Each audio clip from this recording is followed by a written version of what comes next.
The third generation of a brand new car. Yes. Coming up now on Car Coach Reports.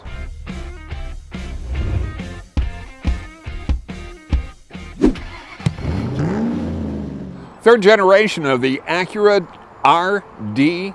Yes, the 2019. I can't believe we're talking 2019 already. I know, time flies when you're having fun, and Yes. we are doing exactly that in Whistler, British Columbia. It is spectacular here, as you can see. And the snow season just ended, the ski season ended, and now the snow still stays there, so we have a beautiful picture for you. And oddly enough, here we are in Canada, and there's no snow on the ground here, but you could go to your home in Buffalo and mine in Chicago, and they're still plowing. Yeah, they're still cleaning out the parking lot, still have piles. As you see when you look at the front of the car, the first thing that I love about this car, it is sans orthodontia. Well, thank God, but it has the biggest logo you've ever seen. So we're gonna get an opportunity to drive on the hills, drive off-road, drive on roads, and see its total capabilities. There's 4 different modes we can drive in and all kinds of new technology. This is a significant vehicle. I And think we'll so, tell you too. all about it, why, right now. All right, let's go for a drive. You get to go first. All right. There are 2 different levels that you have to look at this car on from an immediate standpoint. The first thing is that when you take a look at the exterior of the car, it's really striking, and they took their concept from a couple of years ago, and they said, okay, here's a concept, and it was a sports car. Right. And yet they said, what we need to do is lay a CUV on top of this. So that would make it not a CUV anymore. It would make Well, it no, it would make it a crossover because it is in fact a car that has transformed itself into a CUV, ergo the SSUV. crossover. They're calling it an SSUV. It crosses over. I know, but they're calling it an SSUV. Christ, we need another designation. The point that I was trying to make Yes. was that you have exterior styling, which is remarkably good on this car.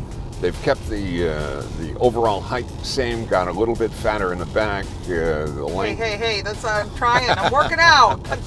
But when you open up the door and take a look at the interior, it just grabs you. This red interior is Yeah, just... especially the red. And the thing that I find even more appealing about it is that the pieces where it's wood, everything that appears to be something, whether it's brushed aluminum or Alcantara wood suede. or whatever, it is what it looks like it is. Yeah, It's hand not stitched. Look at the hand stitching in it's here. not like something that was made to look like something else. All of the different touch points of where you get control of the vehicle are spectacular. The gauges are beautiful. When you switch from mode to mode, whether you're in normal, snow, sport, super sport, all of the different levels that you can dial up, everything is where it ought to be. It's rather intuitive. I still haven't mastered the mouse pad thing yet, but Yeah, but it's well designed. It no, makes it is. sense. I think it's just yeah, time, but I but mean, you own hell, the car, we've got had it. an hour and a half in the car so far. I mean, if you have a day and a half in the car, it's going to become very, very Intuitive. second nature to you, and you're just going to go ahead and do it. Anyway, get on this side, Ms. Fix. All right. The first initial impression, like you said, you walk up to it and you say, wow, RDX has changed. All new everything. Inside, outside sheet metal, motor, transmission, technology, safety. I mean, they changed everything. It was a clean slate. And like you were saying, the challenge was to try to create something to compete with the Germans. That's the benchmark.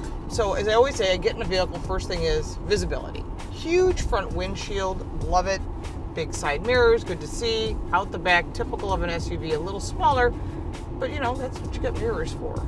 I know you're waiting for the seating comfort. Spectacular. The Alcantara interior holds you to the seats. That is my personal preference. I like to be not stuck to the seat like we're wearing shorts during the summer. But I mean, I want to be a part of the vehicle. Oh, you Feel mean what's going you on. were around when there were vinyl seats? Oh my God, my first car had the worst seats ever. Oh, gee. Who's making an age reference now, ladies and gentlemen? The back row has a ton of leg and headroom. That is much more than you've seen in the past. Really good for child safety seats. Great if you got to get someone older in the back. They need that extra room.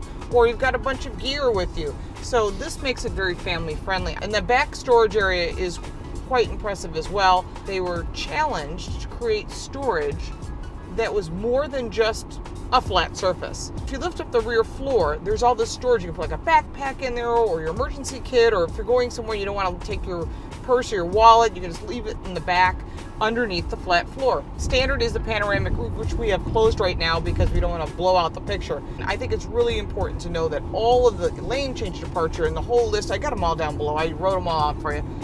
The safety features are standard. And that, I think, what was it called? Acura Watch? Yeah. And it's also a stronger vehicle overall as far as the chassis itself. But I like the fact that you can change it from the snow mode to the comfort mode to sport or sport plus. So you can drive it based on how you feel that day. That's really nice. I honestly had trouble finding something wrong. There's two things I wish this vehicle had. One, I agree with you, flat bottom steering wheel, or a D-shaped wheel as they call it, I think is nice. The other thing is I wish it had wireless charging. There's high-speed charging points. How did they miss that I don't understand. There's so much area for it down below underneath the center console. The steering wheel's nice and tight, and it's big and it's grippy, and the brakes are good and they're specific. The handling is nice and tight, and it goes where you point it. I mean, we're on a road that's not necessarily the smoothest thing. I mean, it has winter roads, and without going into comfort mode, it's nice. And it has a snow mode also, which I think is really good, especially with the super all-wheel drive. This vehicle's running for North American Utility Vehicle of the Year. Yeah, I would say we are both jurors. So far this year, this is the leader in the clubhouse.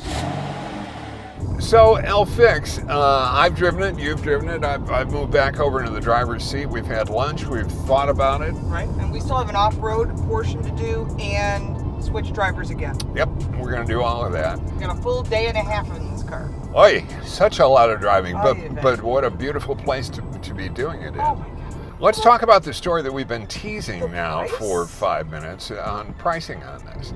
Where do you think that a car like this would originate? Well, based on the price of the Germans and how they nickel and dime you on each single level of safety and goodies and luxury, they were coming in the $50,000 range. Well, but that's for a luxury SUV. Yeah, for all in. This vehicle is going to be starting at around $37,500. This is the A-Spec we're driving now with the red interior, which you cannot get in the fully loaded version. Correct. And that comes fully loaded. Everything, the super handling, all-wheel drive, everything. $49,000. Everything under 50G. If you're going to take a look at an Audi with all of this stuff on that, you're at about $9,000 more than this car. And we're not looking at leasing numbers either, because when you put in residual numbers, that changes everything. Yeah. The residual on Acura products is very high. And so are some of the Germans, so are some of the competitors, and not at all of the competitors. It's the first car of this type that was not only built here in Marysville. Right. But so it's a U.S. built car, yeah, it's which a is US not true built with car. all the other competition. It's the first one that was engineered here.